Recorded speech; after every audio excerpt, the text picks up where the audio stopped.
Hello दोस्तों, स्वागत है आपका IQ स्मार्ट पे।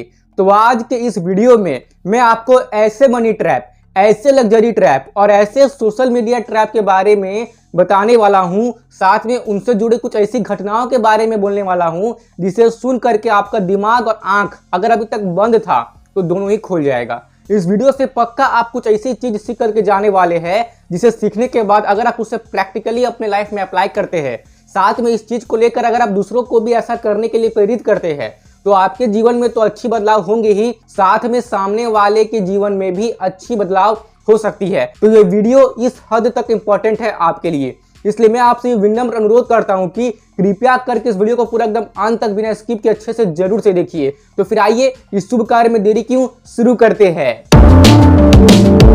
तो अब जो मैं आपको बोलने वाला हूं उसे बहुत ही ध्यान से समझने का प्रयास कीजिएगा।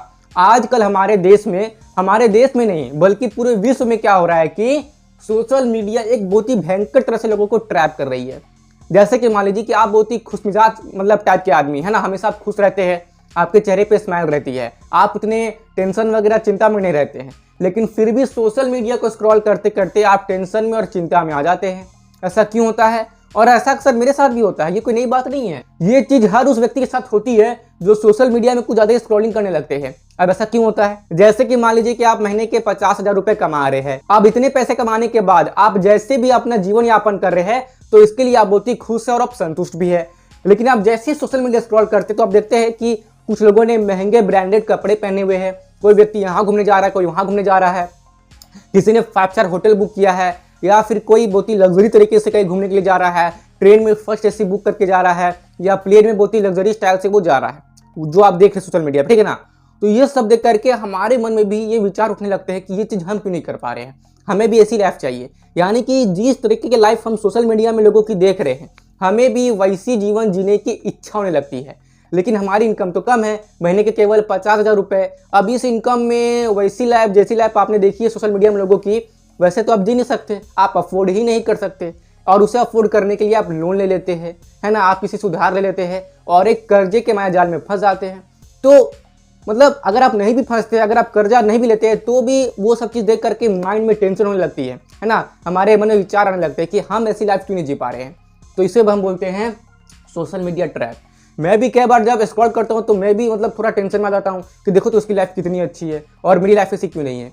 लेकिन वो ना बस एक तरफा चीज होता है, दूसरी तरफ क्या चल रहा हो ना आपको पता नहीं है। आप देखिए, जब भी आप फोटो खिंचवाते हैं और किसी भी सोशल मीडिया साइट पर अपलोड करते हैं, चाहे वो फेसबुक हो, इंस्टाग्राम हो या और भी कहीं भी हो ना, तो आप स्माइल करके फोटो खिंचवाते हैं, है ना। मतलब आप दिखाते हैं खुद को कि अगर आप कुछ वीडियो भी बना रहे हैं, रील बना रहे हैं, आप फोटो क्लिक करवा रहे हैं, तो आप दिखाते हैं कि मैं कितना खुश हूँ। भले आप अंदर से उदास है, आपके घर में बहुत अनेकों प्रकार की प्रॉब्लम चल रही है, लेकिन आप खुद को खुश दिखा करके फोटो अपलोड करते हैं। और ये चीज आप अकेले नहीं, अधिकतर लोग ऐसे ही करते हैं, ठीक है ना। जो लोग खुद को काफी ज्यादा लग्जरियस दिखा रहे हैं, तो ऐसा भी हो सकता है कि वो बस दिखाने के लिए दिखा रहे हैं, दिखावा के लिए दिखा रहे हैं। उन्होंने लोन पे सारी चीज ली हुई है और वो बस दिखावा करना चाहते हैं सोशल मीडिया पे, और वो दिखावा कर भी रहे हैं। और आप सोच रहे हैं कि ये सब तो असली में हो रहा है। माना कि कई लोग असली में भी करते होंगे, लेकिन कुछ लोग ऐसे भी है जो लोग नकली में करते हैं, बस दिखावा करना है, धौंस जमाना है, ठीक है, किसी और पे, दूसरे लोगों को इंफीरियर फील कराना है। तो ऐसे चीजें करने के लिए भी कई लोग सोशल मीडिया पे भरे पड़े हैं, जो ऐसी रील्स, पोस्ट और वीडियोस डालते रहते हैं और उन्हें आप देख करके हो जाते हैं उदास कि हम ऐसी लाइफ क्यों नहीं जी पा रहे हैं। तो इसमें मैं आपको सिंपल बात बोलूंगा कि सोशल मीडिया स्क्रॉल करके आपको चिंता में आने की, टेंशन में आने की और ये सब सोचने की मैं ऐसी लाइफ क्यों नहीं जी पा रहा हूँ, ऐसी कोई आवश्यकता नहीं है। आप अपनी जैसी लाइफ जी रहे हैं वही बहुत अच्छी है। और अगर आपको अपने लाइफ में इंप्रूवमेंट करना है, अपने लाइफस्टाइल में आपको सुधार लाना है, तो उसके लिए आप मेहनत कीजिए, अपने इनकम को बढ़ाइए और धीरे धीरे अपने लाइफस्टाइल को आप अपग्रेड करते रहिए। किसी को देख कर अगर आप अपग्रेड करेंगे तो आप मुश्किल में आ सकते हैं, खास करके सोशल मीडिया को देख करके, है ना। और हम सोशल मीडिया पे काफी अक्सर ऐसा देखते रहते हैं कि कई लोग यहाँ घूमने गए हैं, कई लोग यहाँ घूमने गए हैं, उन्होंने 5 स्टार होटल बुक किया है। हाँ, तो फिर ये सब चीज देख कर भी आपको ये नहीं सोचना है कि मैं ऐसा क्यों नहीं कर पा रहा हूँ। आप समय निकालिए कहीं अगर घूमने जाना है तो, और जितनी आपकी हैसियत है उसी के हिसाब से आप घूमिए और उसी के हिसाब से आप होटल बुक कीजिए। इन्हें कॉपी करने की कोई भी जरूरत नहीं है, क्योंकि सबकी इनकम समान नहीं है, सबकी माइंडसेट समान नहीं है, सबकी जो हालात है, स्थिति है, वो भी समान नहीं है। सबकी अपनी अलग अलग माइंडसेट होती है और सबकी जो फाइनेंशियल कंडीशन होती है वो भी अलग अलग होती है। तो अपने फाइनेंशियल कंडीशन को आप एक्सेप्ट कीजिए और उसी के अनुसार खर्च कीजिए। लोगों को देखकर ज्यादा खर्च करने की कोई भी आवश्यकता नहीं है, तब आप इस चीज़ से दूर रहेंगे। जो टेंशन आती है ना सोशल मीडिया को लेकर के, इससे आप दूर रहेंगे। अब आइए मैं आपको आगे एक बहुत ही शर्मनाक घटना के बारे में बताता हूँ, वो है लग्जरी ट्रैप। आजकल के जीवन में क्या हो रहा है ना कि जो लोग कम उम्र के हैं या फिर जो लोग अधिक उम्र के भी हैं, तो वो एक ऐसे लग्जरी ट्रैप में फंस जा रहे हैं जिससे पाने के लिए वो कुछ भी कर सकते हैं। कुछ भी मतलब कुछ भी, जान तक चली जाती है लग्जरी ट्रैप के चक्कर में। कैसे, आइए मैं आपको घटना के बारे में बताता हूँ। तो क्या होता है ना कि एक बार एक पिताजी होते हैं, वो देखते हैं कि उनका जो बेटा है वो अपना दरवाजा नहीं खोल रहा है अपने कमरे का। तो पिताजी उसके कमरे के दरवाजे को खटखटाते हैं, तो भी दरवाजा नहीं खुल रहा है। काफ़ी मेहनत करने के बाद जब दरवाजा नहीं खुलता है उनके बेटे का, तो वो पिताजी अपने बेटे के रूम का दरवाजा को तोड़ देते हैं। और जब वो अंदर जाते हैं तो पता है वो क्या देखते हैं, सामने में बेड में उनके बेटे की लाश पड़ी हुई है। ठीक है, और जांच पड़ताल करने के बाद उसके बेटे के पास से एक पर्ची मिलती है, जिस पर्ची में लिखा हुआ रहता है कि पिताजी मुझे माफ़ कीजिएगा, मेरे ऊपर बहुत ही अधिक कर्जा हो गया था। मैंने कर्जे में आईपैड, मैकबुक और आईफोन ले लिया था और मेरे पास इनके कर्जे को चुकाने के लिए पैसे ही नहीं थे। तो मेरे को डर हो गया, मैं स्ट्रेस और टेंशन में आ गया, इसलिए मैंने इस सॉल्यूशन के लिए खुद का ही जान ले लिया। आप सोचिए ये चीज़ देख करके क्या हालत हुई होगी उस पिताजी की, जिसके बच्चे ने केवल कर्ज ना चुका पाने के डर के चक्कर में अपनी जान ले ली। और ये क्या हुआ, लग्जरी ट्रैप। मतलब फ़ोन चाहिए तो केवल आईफोन चाहिए, मेरे पास आईपॉड होना चाहिए और लैपटॉप के नाम पे केवल मैकबुक होना चाहिए। अब ये सब होना कोई बुरी बात नहीं है, यदि आपकी इनकम उतनी है कि आप आराम से अपने आईफोन, आईपैड और मैकबुक अफोर्ड कर सकते हो तो आप अफोर्ड कीजिए, कोई दिक्कत नहीं है। लेकिन प्रॉब्लम तब आती है जब आपकी इनकम है केवल महीने की 20 से 30 हज़ार रुपये और आप चले हैं मैकबुक, आईपैड खरीदने के लिए, वो भी एप्पल की, तो वो तो आपको महंगी पड़ेगी ही।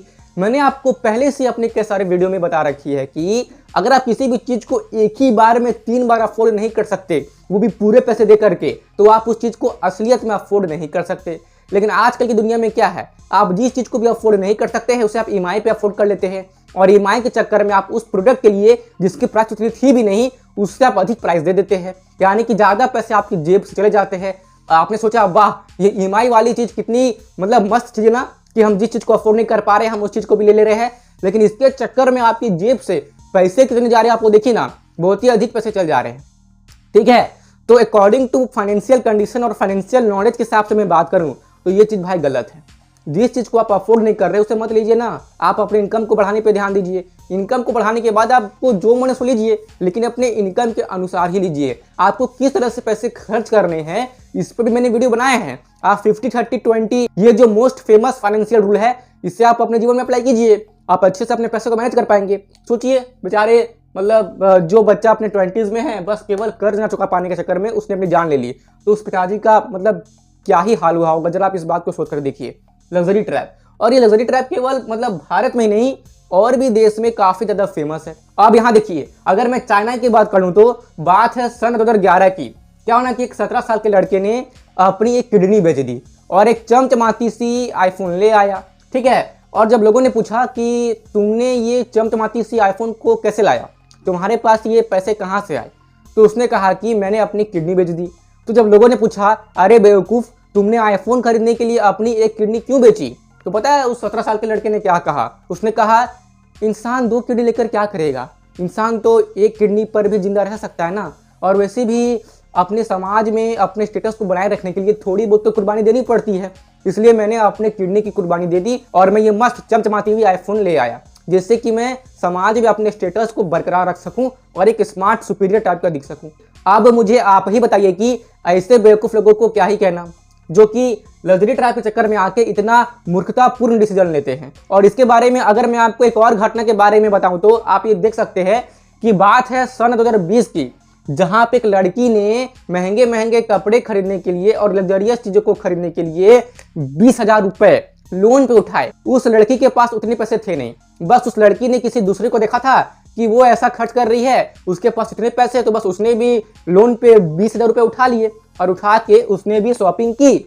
और शॉपिंग करने के बाद जब वो पैसे नहीं चुका पा रही थी, है ना, इतने कम पैसे जो होते हैं 20,000 रुपये, तो केवल इस चीज़ के लिए टेंशन में आके कि वो अपना कर्जा नहीं चुका पा रही है, इसके लिए भी उस लड़की ने अपनी जान ले ली। तो क्या ये सब बहुत ही शर्मनाक घटना नहीं है कि हमारी जो यूथ है ना, जो युवा पीढ़ी है, वो फालतू के सोशल मीडिया और लग्जरी ट्रैप में फंस करके ऐसी मूर्खतापूर्ण हरकतें कर रहे हैं।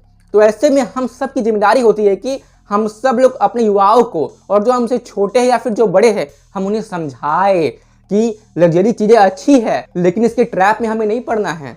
आप जितनी अफोर्ड कर सकते हैं उतनी ही लग्जरी चीज़ों को अफोर्ड कीजिए। दूसरों को देख करके अपने इनकम से ज़्यादा लग्जरी चीज़ों को अफोर्ड करना बहुत ही मूर्खतापूर्ण काम है। तो ऐसी चीज़ों को हमें लोगों को समझाना चाहिए, और इस चीज़ को आप इस वीडियो के माध्यम से समझ पा रहे हैं। तो आपसे विनम्र अनुरोध है कि इस वीडियो को आप औरों को भी शेयर कीजिए, ताकि वे लोग भी ऐसी ट्रैप में मूर्खतापूर्ण हरकत करने से बच जाए और लोग समझ जाए कि ठीक है भाई, इनकम बढ़ेगी, हम लग्जरी और ले लेंगे। देखिए, मैं लग्जरी और अमीरपना दिखाने के लिए आपको मना नहीं कर रहा हूँ, आप दिखाइए ना, लेकिन अपने इनकम के अनुसार दिखाइए। उससे अधिक दिखाने में मतलब क्या ही आप समझ रहे हैं कि समझदारी है, वो तो मूर्खता होगी ना। अब चलिए आगे बढ़ते हैं। देखिए, अब मैं बात करता हूँ मुकेश अंबानी जी के बारे में। तो मुकेश अंबानी जी ने अपनी बेटी की शादी में बहुत ही अधिक पैसे खर्च किए थे, और काफ़ी लग्जरी तरीके से मुकेश अंबानी जी ने अपनी बेटी की शादी की थी। यहाँ तक कि उदयपुर के मैक्सिमम 5 स्टार होटल को भी बुक किया था मुकेश अंबानी जी ने, और उनके यहाँ पे बहुत ही सारे गेस्ट भी आए थे। ठीक है, अब देखिए यहाँ पे ना मुकेश अंबानी जी ने मतलब काफ़ी ठाट बाट में शादी तो की, और उस शादी में उन्होंने 700 करोड़ रुपए खर्चे कर दिए। अब भारत में जो नॉर्मल मिडिल क्लास पीपल है, उनकी क्या माइंडसेट होती है कि वो बड़े बड़े लोगों को जब देखते हैं कि अरे वो तो ऐसे तरीके से अपने पैसे खर्च कर रहा है, तो उसी को देख करके वो भी पैसे खर्च करते हैं शादियों में। यहाँ पे आप एक चीज़ समझिए, मुकेश अंबानी जी ने भले ही ठाट बाट से शादी की, लेकिन उन्होंने केवल 700 करोड़ रुपए ही खर्च किए। अब ये 700 करोड़ रुपए उनके टोटल नेटवर्थ का, जो कि 7 लाख करोड़ है, उसका केवल 0.2% ही है। यानी कि आप ये मान सकते हैं कि मुकेश अंबानी जी ने अपनी कुल नेटवर्थ का केवल 0.2% ही अपनी बेटी के विवाह में खर्च किया। और जितने पैसे खर्च किए हैं उतने पैसे तो मुकेश अंबानी जी कुछ ही महीनों में या कुछ दिनों में ही कमा लेंगे। ठीक है, लेकिन बड़े बड़े लोगों को, जो नॉर्मल मिडिल क्लास पीपल है, वो क्या सोचते हैं कि हम भी अपनी बेटी की बहुत ही स्मार्ट तरीके से, बहुत ही लग्जरी तरीके से और बहुत ही सही तरीके से शादी करेंगे। जिसके चक्कर में ऐसे लोग क्या करते हैं कि अपनी कुल नेटवर्थ का पूरा ही खर्च कर देते हैं, या जो पैसे उन्होंने 10, 20, 15 साल से जमा करके रखे हैं उस पैसे को पूरा ही खर्च कर देते हैं। और अगर पैसे कम पड़ जाते हैं सही तरीके से शादी करने में, तो वो और पैसे कर्जे में या फिर लोन पर ले लेते हैं। तो वो शादी तो सही तरीके से कर देते हैं, लेकिन बाद में वो ऐसे कर्ज के माया जाल में फंसते हैं कि हमेशा वो चिंताग्रस्त ही रहते हैं। उनके माइंड में हमेशा टेंशन चलती रहती है कि कैसे मैं अपने कर्ज को चुकाऊंगा। कई लोग तो इतना टेंशन में आ जाते हैं कि हार्ट अटैक से ही मर जाते हैं, और कई लोग पूरा जीवन टेंशन में रहते हैं। और जो लोग अपना कर्ज चुका पाए तो अच्छी बात है। तो ये एक बहुत ही भयंकर ट्रैप है। अगर अंबानी जी अपनी बेटी की शादी बहुत ही ठाट बाट से करे तो करें ना भाई। उनके पास कितने पैसे आपको पता है? देखिए, टोटल नेटवर्थ 7 लाख करोड़ है। होता है कितना होता है? और आपके पास है जस्ट मतलब 5-10 लाख की आपके पास नेटवर्थ है, और आप चले हैं 20-25 लाख 1 करोड़ की एकदम सही तरीके से शादी करने के लिए। भले आपके पास पैसे कम पड़ रहे हैं, आपने लोन लेके मतलब अच्छी तरह से शादी कर रहे हैं, तो ये मूर्खता हुई ना। आप अपने आप को बहुत ही भयंकर प्रॉब्लम में डाल रहे हैं। मैं आपको ये नहीं बोल रहा हूँ कि आप महंगी शादी ना करें, अरे आप कीजिए ना, कोई दिक्कत नहीं है। विवाह तो सबको करना ही है एक दिन, लेकिन अपने इनकम को भी देख लीजिए। मैं बस इतना चाहता हूँ कि अगर आप मेरे वीडियोस को देख रहे हैं तो आप फाइनेंशियली स्ट्रगल ना करें, आर्थिक रूप से आप संकट में ना आए, और ना ही आप संघर्ष करें आर्थिक रूप से। आपकी आर्थिक स्थिति अच्छी बनी रहे, इसलिए मैं इतने सारे वीडियोस बनाते रहता हूं। तो कृपया करके अपने इनकम को ध्यान में रख करके आप खर्चे कीजिए। दूसरों को देख करके प्रभावित हो जाना, इसकी इतनी भी आवश्यकता नहीं है। इस बात को आप समझिए। अंबानी जी कहाँ केवल 0.2% खर्च कर रहे हैं, और आप कहाँ पूरी अपनी नेटवर्थ को ही खर्च कर दे रहे हैं, या फिर आप अपनी सालों की जमा पूंजी को खर्च कर दे रहे हैं। पैसे कम पड़ रहे हैं तो और पैसे लोन पे ले रहे हैं। हिसाब से विवाह कीजिए। विवाह तो करना ही, लेकिन हिसाब से कीजिए। ठीक है, अब आगे बढ़ते हैं। आजकल की युवाओं की बहुत बहुत बहुत बड़ी गलती, जैसे कि आजकल के युवाओं में बुलेट बाइक का और आईफोन का ट्रेंड चला हुआ है, वैसे ही गर्लफ्रेंड का भी ट्रेंड चला हुआ है। जो भी लड़के हैं उनके पास एक गर्लफ्रेंड होनी चाहिए, तभी उसकी समाज में इज्जत है, मतलब अपने दोस्तों की समाज में इज्जत है ना। मुझसे भी मेरे कई सारे दोस्त पूछते रहते हैं, जो मतलब मुझसे काफ़ी दिनों के बाद मिलते हैं, पूछते हैं कि भाई तेरी कोई गर्लफ्रेंड वगैरह है कि नहीं, है ना। गर्लफ्रेंड नहीं है तो भाई आजकल कहाँ इज्जत मिलता है। मतलब गर्लफ्रेंड होना, लड़की से मतलब ज़्यादा बात करना, ये एक ट्रेंड चला हुआ है आजकल के युवाओं में। ठीक है, खैर ये चीज़ की वजह से प्रॉब्लम कब आती है? देखिए, जिस उम्र में आपको पढ़ाई करनी चाहिए, अपनी योग्यता को बढ़ाने में ध्यान देना चाहिए, अपने करियर को बनाने में ध्यान देना चाहिए, ठीक है ना, या कुछ पैसे कमाने की स्किल में आपको ध्यान देना चाहिए। आपको अपना समय खुद पे लगाना है कि आप खुद इतनी योग्य बन सके कि आने वाले समय में आप अपने पूरे परिवार को संभाल सके और उन्हें एक अच्छी ज़िंदगी दे सके। आपको इतनी योग्यता खुद में लानी है। लेकिन आजकल के अधिकतर युवा पड़े हैं लड़कियों के चक्कर में, गर्लफ्रेंड बनाने के चक्कर में। और जब वो गर्लफ्रेंड बना लेते हैं ना, तो कई गर्लफ्रेंड ऐसी होती है ना जो कि बहुत ही चालाक होती है, वो आपकी जेब से पैसे खर्च करवाती है। देखिए, आपके माता पिता ने आपको दूर भेजा है पढ़ने के लिए कि आप पढ़ लिख करके एक अच्छा इंसान बन सके, है ना, समाज में एक प्रतिष्ठित इंसान आप बन सके।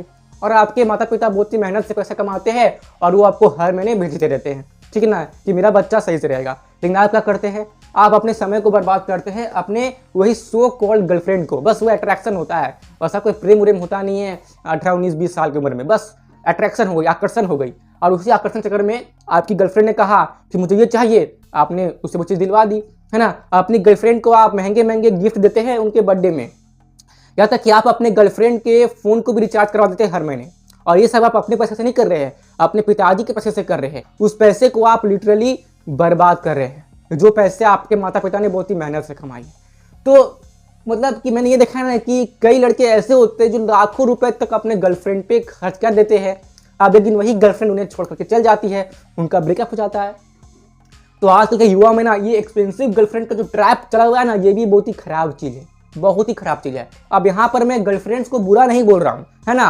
मतलब ऐसा भी हो सकता है कि आपको एक बहुत ही अच्छा जीवन साथी मिल जाए, आपको शायद हो सकता है कि ऐसी लड़की मिल जाए जो कि बहुत ही अच्छी और संस्कारी है, तो सुशील है, तो आप उनसे आगे विवाह भी कर सकते हैं और आप दोनों आगे के बारे में, अपने करियर के बारे में भी सोच रहे हैं, तब तो ठीक है।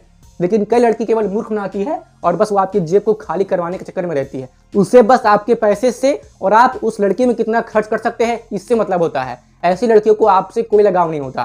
तो ऐसी लड़कियों को दूर रहे और इस महंगी वाले गर्लफ्रेंड जो आपसे बहुत खर्चा करवाती है, इनसे तो आप कृपया करके दूर ही रहिए, तो ही आपके लिए भलाई है। अब आइए आगे बढ़ते हैं।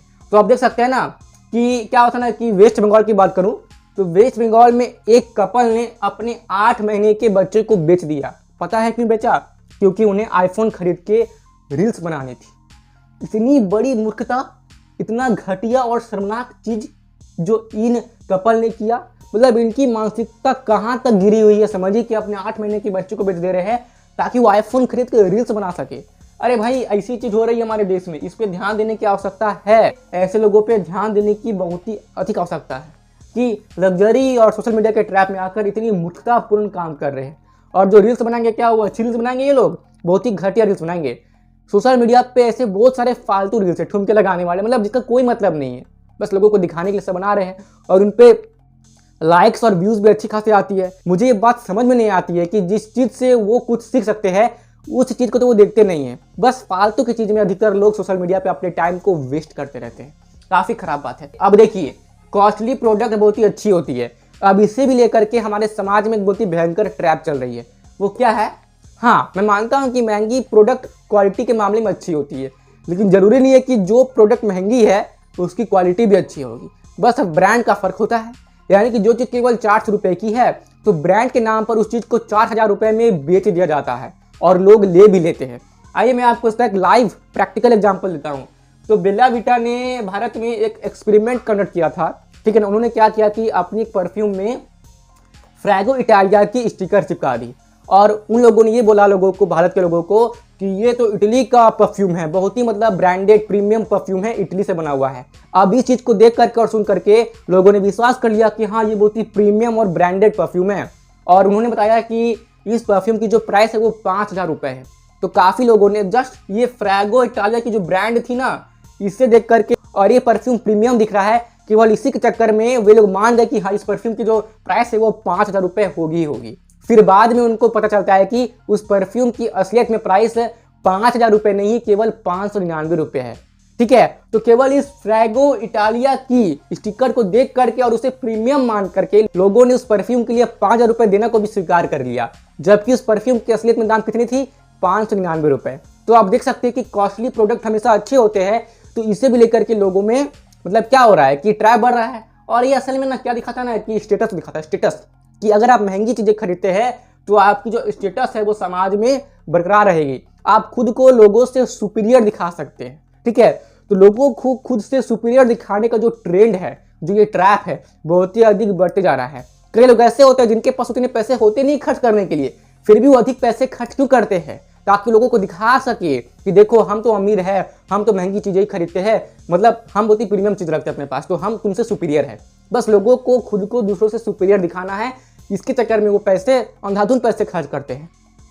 आपने कभी देखा है कि जो टॉप क्लास अमीर होते हैं जैसे कि मार्क जकरबर्ग, बिल गेट्स, तो वो बहुत ही नॉर्मल कपड़े पहनते हैं, क्योंकि उनका मकसद अमीर दिखना नहीं होता है, अमीर बनना होता है। असल में आपको कैसी लक्ष्य रखनी चाहिए, आपको ये सोचना है कि आपको अमीर दिखना नहीं, अमीर बनना है। अपना फोकस अमीर बनने में लगाइए, जबकि लोग बस अपना फोकस अमीर दिखने में लगाते हैं। और ऐसे लोगों को तो मैं मूर्ख ही बोलता हूँ कि बस इनकम कम है लेकिन अमीर दिखने के चक्कर में कोई कसर नहीं छोड़ रहे, बस समाज में अपने स्टेटस को मेंटेन करना है। अपने बुद्धि पे काम कीजिए और असली में अमीर बन करके दिखाइए। अपने नेटवर्क को, अपने इनकम को बढ़ाइए, इन्वेस्टिंग कीजिए, तो ये बुद्धिमानी है। इनकम है 20,000 रुपये और आप खर्च कर रहे हैं महीने के 25,000 रुपये, काफ़ी बेवकूफ़ी वाली बात है, ठीक है। अब देखिए डेली हंट की ये वाली एक्सपेरिमेंट को देखिए, इन्होंने भी एक एक्सपेरिमेंट कंडक्ट किया जहाँ पे अलग अलग भाषाओं में काफ़ी लोगों ने आके बोला कि मैं इतने बुक का लेखक हूँ, ठीक है ना, बहुत लोगों ने बोला, ठीक है। फिर जब बाद में ऑडियंस से ये पूछी गई कि किस व्यक्ति ने सच बोला, मतलब किसी ने तमिल में बात की थी, किसी ने बंगाली में बात की थी कि मैंने इतने बुकों को लिखा है। हाँ, इसमें से एक जन था जिसने इंग्लिश में बोली थी कि मैंने इतनी किताबें लिखी है। तो फिर से जब ऑडियंस से पूछा गया कि किस व्यक्ति ने सच कहा है कि उसने इतनी बुक लिखी है, तो आप विश्वास नहीं करेंगे कि 84% ऑडियंस ने यह कहा कि जिस व्यक्ति ने इंग्लिश में कहा है वो व्यक्ति सच बोल रहा है, जबकि इंग्लिश वाला व्यक्ति झूठ बोल रहा था। इसके बजाय जो बाकी लोग थे जिन्होंने अपने अपने भाषा में कहा कि उन्होंने इतनी बुक लिखी है, वो लोग सच बोल रहे थे, उन्होंने सच में उतनी बुक लिखी थी। लेकिन अंग्रेजी बोलने वाला व्यक्ति झूठ बोल रहा था कि उसने इतनी किताब लिखी है। फिर भी 80% लोगों ने ये कहा कि इंग्लिश वाला व्यक्ति ही सच बोल रहा है। पता है इसका मतलब क्या है? इसका मतलब ये है कि हमारे समाज में, हमारे इस देश में जो लोग इंग्लिश बोलता है ना, हम लोग खुद को उनके सामने इंफीरियर महसूस करते हैं। मतलब हमारे अंदर ये बात बैठी हुई है कि जो व्यक्ति इंग्लिश बोल पा रहा है तो वो हमसे ज़्यादा तेज है, इंटेलिजेंट है, पढ़ा लिखा है, बुद्धिमान है। ये सबसे बड़ी मूर्खता है, बहुत बड़ी मूर्खता है। भाषा से आप ये नहीं जान सकते कि कौन व्यक्ति कितना इंटेलिजेंट है और कितना ज्ञानी बुद्धिमान है। अरे इंग्लिश क्या है, बस एक संचार का माध्यम है, एक कम्युनिकेशन का बस ये जरिया है। और वैसे भी अंग्रेजी हमारे देश की भाषा नहीं है। हाँ, ऑफिशियल वर्क के लिए आजकल इंग्लिश जरूरी हो गया सीखना, तो उसके लिए आप सीखिए, लेकिन इंग्लिश को महान बना देना, इंग्लिश को एक हाई स्टेटस का टैग दे देना बहुत ही बुरी बात है। पता है और ऐसा क्यों होता है? जो बड़े बड़े सेलिब्रिटी होते हैं ना, तो वो भी अंग्रेजी में बात करते हैं। हमें देखते हैं कि जो बड़े बड़े एक्टर्स होते हैं वो भी अंग्रेजी बोल रहे हैं। अंग्रेजी बोलना मतलब एक हाई क्लास फैमिली की स्टेटस बन चुकी है। तो हम लोगों के माइंड में ये बस चुका है कि जो व्यक्ति इंग्लिश वाले कल्चर को या इंग्लिश बोलता है तो वो महान है। और ऐसा बड़े बड़े सेलिब्रिटी और एक्टर के कारण होता है। पता नहीं वो लोग हिंदी में बात क्यों नहीं करते, या अपनी मातृभाषा में बात कर सकते हैं अगर वो किसी स्टेट से बिलोंग करते हैं। तो फिलहाल भारत में हिंदी चलती है तो हिंदी में बात करें, जिससे कि हम लोग को यह पता चल सके कि हिंदी हमारी मातृभाषा है। हमें अपनी मातृभाषा को अपने हृदय में रखना चाहिए। आप दुनिया की कोई भी भाषा सीखिए, कोई प्रॉब्लम नहीं है, लेकिन अपनी मातृभाषा को ज़्यादा महत्व दीजिए। ये मत सोच लीजिए कि इंग्लिश ही महान है। अरे इन भाषा वाले लोगों ने हमारे देश को अच्छे से लूटा और बर्बाद किया है। फिर भी अगर इंग्लिश आज हमारे पूरे विश्व में इतनी ज़्यादा बढ़ गई है, ऑफिशियल वर्क के लिए इंग्लिश का बहुत ही अधिक काम हो रहा है, चलिए इसके लिए आप इंग्लिश सीख सकते हैं। वैसे भी कॉर्पोरेट वर्ल्ड में इंग्लिश भाषा डोमिनेट करती है, इसके लिए आप इंग्लिश सीख सकते हैं। बस भाषा के तौर पर इंग्लिश सीखिए, इससे प्यार करने लगेंगे, इसी को अपना बना लेंगे और आप साथ ही में इंग्लिश बोलने वाले लोगों को ही महान बताएंगे, तो फिर समस्या आपके साथ हो सकती है। तो छोड़िए सब चीज़, इंग्लिश वाले लोग सुपीरियर नहीं होते, हमारी मातृभाषा जो है हम उसे ही महान मानते हैं। तो इस पर ध्यान दीजिए, ठीक है। इंफीरियर सुपीरियर का गेम खेलना छोड़ दीजिए, वो भी इनकम के तौर पे, क्योंकि जो असली में अमीर व्यक्ति होगा ना, वो कभी भी आपको इंफीरियर महसूस नहीं करवाएगा। और जो नकली में अमीर बस दिखावा करना चाहता है तो वही आपको इंफीरियर फील करा सकता है, अपने सामने नीचा फील करा सकता है। इस बात को आप ध्यान में रखिए और गांठ बांध लीजिए, है ना। अब आगे बढ़ते हैं, रीड इन इंडिया मूवमेंट, ठीक है। आप देखा होगा कि अनंत अंबानी जी ने अभी हाल ही में सगाई की है, ठीक है। तो उन्होंने ये चीज़ भारत में ही की ताकि वो लोगों को ये बता सके कि भारत में ही विवाह कीजिए, जिससे कि भारत की इकोनॉमी में बूस्ट आएगी। तो अनंत अंबानी जी बोले कि मैं प्रधानमंत्री की इस इनिशिएटिव से कि मेड इन इंडिया, भारत में विवाह करें, तो इससे मैं प्रभावित हूँ और इसीलिए अनंत अंबानी जी ने भारत में ही अपनी सगाई को ऑर्गेनाइज किया और साथ में अंबानी फैमिली ने भारत के कल्चर को भी दिखाया। क्योंकि जब बड़े बड़े लोग भारत के कल्चर को दिखाएंगे तो और भी लोग इस चीज़ से इंस्पायर हो सकते हैं कि भारत की कल्चर महान है। क्योंकि अधिकतर लोग क्या करते हैं कि अंग्रेजी कल्चर को दिखाते हैं, बड़े बड़े सेलिब्रिटी लोग, जिससे कि हम लोग ये सोच लेते हैं कि अंग्रेजी कल्चर महान है। लेकिन अंबानी फैमिली ने काफ़ी अच्छा काम किया कि उन्होंने भारत की संस्कृति को दिखाने का प्रयास किया है, जो कि काफ़ी अच्छी बात है, जिससे कि लोगों के माइंड में जाए कि भारत की संस्कृति भी महान है।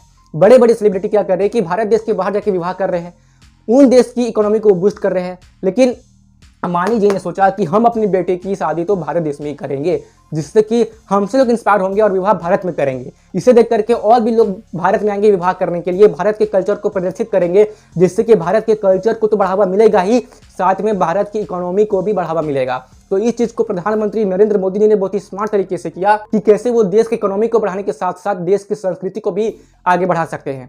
तो इस चीज के लिए मैं नरेंद्र मोदी जी को बहुत ही सच्चे मन से धन्यवाद करता हूं कि उन्होंने मेड इन इंडिया इनिशिएटिव को बढ़ावा दिया है। ठीक है, अब आगे बढ़ते हैं। लक्षद्वीप, तो ये बात तो आपको पता ही होगा कि पहले जहां लोग लक्षद्वीप के बारे में जानते तक नहीं थे, उसके बारे में गूगल पे कभी सर्च नहीं किया। तो जैसे ही मोदी जी वहां जाते हैं, कुछ 2-4 फोटो शेयर करते हैं, तो ये चीज देख करके ना लक्षद्वीप गूगल के टॉप सर्च में आ जाता है।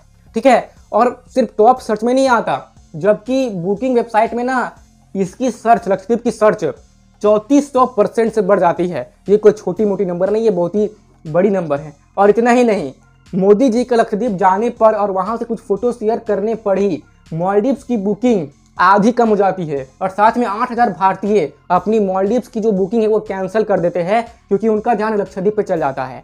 तो इस चीज़ से हमें ये समझ में आता है कि जो लोग भी बड़े लोग हैं, जो लोग बड़े स्तर पे हैं, वो जो लोग करते हैं ना, तो उन्हें देखकर हम भी कॉपी करते हैं, हम भी उन्हीं के जैसा बनने का प्रयास करते हैं। तो ऐसे में जो बड़े बड़े सेलिब्रिटी है या जो लोग उच्च स्तर के लोग हैं, तो उन्हें ये ध्यान में रखना चाहिए कि हमें ऐसी चीज़ें करनी चाहिए जिससे कि जो लोग हमसे सीखेंगे, इंस्पायर होंगे, तो वो अच्छी चीज़ें ही हमसे सीख सके, गंदी चीज़ें ना सीख जाए। कई लोग ऐसे होते हैं ना, जो लोग बड़े स्तर पे तो होते हैं लेकिन बहुत ही गंदी चीज़ें करके दिखाते हैं, उनकी आदतें बुरी होती है, उनकी लाइफस्टाइल बुरी होती है। अब उस चीज़ को क्या होता है कि दूसरे लोग भी कॉपी करने लगते हैं कि देखो ये व्यक्ति इतना बड़ा सेलिब्रिटी, जब ये इस चीज़ को कर रहा तो हम क्यों ना करें। कोई बड़ा सेलिब्रिटी और केवल लग्जरियस चीज़ों को आपको दिखा रहा है, ठीक है ना, आपको भ्रमित कर रहा है, आपको बस बोल रहा है कि आप बस भोग में ही रहिए। तो ये चीज़ देख करके आप भी समझ जाते कि हाँ, भोग में मतलब मेरे को भी रहना है, मेरे को भी लग्जरी चीज़ें चाहिए, चाहे मेरे पास उतने पैसे क्यों ना हो। ध्यान दीजिएगा, मैं आपको लग्जरी चीज़ों के लिए मना नहीं कर रहा हूँ, वो आप कीजिए, लेकिन अपने इनकम को देख करके कीजिए ना। अब देखिए कई बड़े बड़े सेलिब्रिटी ऐसे जो कि दिखाते कि वो सिगरेट पी रहे हैं, दारू पी रहे हैं। अब ये चीज़ देख करके और भी लोग सीख जाते हैं। हमारे यूथ में सिगरेट पीने का ट्रेंड चला हुआ है। आजकल के अधिकतर युवा देखेंगे कि आप सिगरेट पीते हैं, उसे मतलब सिगरेट पीना वो कूल समझते हैं, स्मार्टनेस समझते हैं। क्यों? क्योंकि उन्होंने देखा है कि बड़े बड़े सेलिब्रिटी लोग भी सिगरेट और दारू पीते हैं। इसलिए इस चीज़ को देख करके आजकल की जो युवा पीढ़ी है वो भी सिगरेट दारू पीना सीख रही है। और ये चीज़ काफ़ी सालों से हो रहा है कि बड़े बड़े एक्टर्स जैसा करते हैं, जैसा बाल रखते हैं, जैसा स्टाइल रखते हैं, जो पीते हैं, जो खाते हैं, उस चीज़ को हमारी जो युवा पीढ़ी है पूरी नकल करती है, कॉपी करती है, जो कि काफ़ी खराब बात है। हमारे एक्टर्स को ये बताना चाहिए कि ये चीज़ गंदी बात है और उन्हें ये चीज़ खुद भी नहीं करनी चाहिए, लेकिन वो तो खुद तो करते ही है, साथ में हमारे युवा पीढ़ी को बर्बाद कर देते हैं। इसलिए मैं कह रहा हूँ कि जो लोग भी बड़े स्तर में हैं उन्हें बहुत ही सोच समझ के हर चीज़ को करना चाहिए, क्योंकि वो जो कुछ भी कर रहे हैं उन्हें देख करके और लोग प्रभावित हो रहे हैं, उनसे सीख रहे हैं। तो मोदी जी ने काफी अच्छा काम किया कि लक्षद्वीप को बढ़ावा दिया, जिससे कि लोगों के मन में आया कि मालदीव से बढ़िया लक्षद्वीप हो सकता है हमारे घूमने के लिए, अगर किसी आइलैंड में जाना है तो। इसलिए मैं कृपया करके महान लोगों को बोलता हूं कि आप जो कर रहे हैं ऐसी चीजें कीजिए जिससे कि लोगों में योग बढ़े। आप हेल्दी चीजें कीजिए जिससे कि लोग भी आपको देख करके हेल्दी चीजें ही करेंगे। आप गलत करेंगे तो और भी लोग गलत करने लगेंगे। आशा करता हूँ कि आप मेरी बात से कनेक्ट कर पा रहे होंगे। ठीक है, अब जो आखिरी चीज है जो आजकल के लोग कर रहे हैं और खास करके युवा पीढ़ी कर रही है, वो है not investing in your 20s। आप अपने 20s में, यानी कि आप 20 से 30 साल की उम्र के आसपास है, आप इस समय में इन्वेस्ट नहीं कर रहे हैं। आप बहुत ही खराब काम कर रहे हैं अगर आप नहीं कर रहे तो। हो सकता है कि अब आप बोलेंगे इसमें खराबी क्या है, अभी हमारी उम्र ही क्या है, अभी तो हमारी उम्र मौज मस्ती करने की है, हमें इन्वेस्टिंग जैसे मायाजाल में नहीं फंसना है। अरे मेरे देश के युवा लोग और युवती लोग, आप लोग जिस उम्र में केवल मौज मस्ती में फोकस करते हैं तो कीजिए, मैं इसके लिए मना नहीं कर रहा हूँ, लेकिन आप साथ ही इन्वेस्टिंग में भी फोकस कीजिए। भले अभी तक आपकी विवाह नहीं हुई है ना, आपके बच्चे नहीं हुए हैं, तो आपके ऊपर उतना प्रेशर नहीं है कि आप पैसे को इन्वेस्ट करें, फिर भी आप अपने पैसे को इन्वेस्ट करना शुरू कीजिए। यह बहुत ही जरूरी है, ये भविष्य में आपके बहुत ही काम आएगा। आइए मैं आपको इस चीज को एक एग्जाम्पल के माध्यम से समझाने का प्रयास करता हूँ। जैसे कि मान लीजिए कि अभी आपकी उम्र 20 साल की है और आपने 2000 रुपए की SIP शुरू कर दी, तो पता है 50 साल की एज के बाद आपके पास कितने पैसे होंगे? आपकी इन्वेस्टमेंट वैल्यू कितनी होगी? वो होगी 1.4 करोड़। जबकि आपने टोटल केवल इन 30 सालों में 7.2 लाख रुपीज ही निवेश किए हैं। इतने रुपए निवेश करके आपके पास 30 साल में इतनी इन्वेस्टमेंट वैल्यू होगी 1.4 करोड़। वहीं अगर आप और 10 साल लेट कर देते हैं, आप 30 साल की एज में मतलब पहले से अधिक 5000 रुपए की SIP शुरू करते हैं और 50 साल की एज में पता है आपके पास इन्वेस्टमेंट वैल्यू कितनी होगी? जबकि आपने 12 लाख रुपए, यानी कि पहले वाले केस से ज़्यादा ही आपने निवेश कर दिए हैं, फिर भी आपकी इन्वेस्टमेंट वैल्यू होगी 75.8 लाख रुपीज़, यानी कि पहले वाले इन्वेस्टमेंट वैल्यू से कम, जो आपने 20 साल की उम्र में शुरू की थी।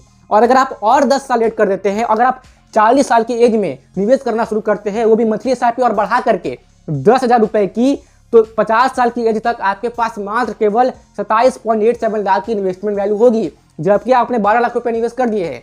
तो अगर आप जल्दी शुरू करते हैं तो कम पैसे निवेश करके आपकी अधिक इन्वेस्टमेंट वैल्यू बनती है, जो कि आप बनी है। और ऐसे ही आप जितना अधिक लेट करते हैं तो आप ज़्यादा पैसे देते हैं, आपके पास समय भी कम बचता है और आपके साथ ही इन्वेस्टमेंट वैल्यू भी कम बनती है, जैसा कि आप यहाँ पर अभी देख पा रहे होंगे। तो अगर आपने अभी तक निवेश करना शुरू नहीं किया है, केवल ये सोच करके कि अभी तो आपकी केवल मौज मस्ती करने की उम्र है, तो अच्छी बात है, आप मौज मस्ती कीजिए, लेकिन निवेश करना भी शुरू कर दीजिए, क्योंकि ये चीज करना आपके भविष्य के लिए काफी अच्छी बात साबित होगी। और जब आप 50 साल की एज तक पहुंचेंगे तो आप खुद पे गर्व कर पाएंगे कि आपने बहुत ही कम एज से निवेश करना शुरू कर दिया था, जिसके चलते आज आपके पास एक अच्छी खासी रकम जमा हो चुकी है, आपकी इन्वेस्टमेंट वैल्यू बन चुकी है। तो मैं आशा करता हूँ कि अभी तक मैंने आपको जो कुछ भी समझाने का प्रयास किया है आपको अच्छे से समझ में आया होगा। और अगर अभी तक आपकी दिमाग बंद थी या आंखें बंद थी इन सब ट्रैप को लेकर के, वो चीज़ खुली होगी। तो अगर आपको वीडियो जरा सा भी काम की लगी तो कृपया करके इस वीडियो को लाइक कर दीजिए, साथ ही में औरों के साथ शेयर तो जरूर से कीजिए, ताकि वो लोग भी इन सब चीज़ को लेकर के जागरूक हो पाए। अपने डाउट्स और अपना ओपिनियन मेरे साथ आप कमेंट बॉक्स में शेयर कर सकते हैं। और भी इसी टाइप की वीडियोस रेगुलर बेसिस पे देखते रहने के लिए आप IQ स्मार्ट को सब्सक्राइब कीजिए और साथ ही में जो पास में बेल आइकन है उसे तो आप जरूर से प्रेस कर दीजिए, ताकि भविष्य में मैं जब भी कोई ऐसी वीडियो अपलोड करूं जिससे कि आपको वैल्यू मिले तो उसकी नोटिफिकेशन आपको उसी वक्त मिल जाए और आप सही समय पे उस वीडियो को देख ले। IQ स्मार्ट के साथ कनेक्टेड रहने के लिए आप IQ स्मार्ट की फेसबुक पेज, इंस्टाग्राम पेज और टेलीग्राम पेज को भी फॉलो कर सकते हैं, जिसकी लिंक आपको डिस्क्रिप्शन बॉक्स में मिल जाएगी। और दोस्तों, मेरे मित्रों, यहाँ तक रुकने के लिए, अपना कीमती समय देने के लिए और मेरी बातों को बहुत ही ध्यान से सुनने के लिए आपका सच्चे मन से बहुत बहुत धन्यवाद।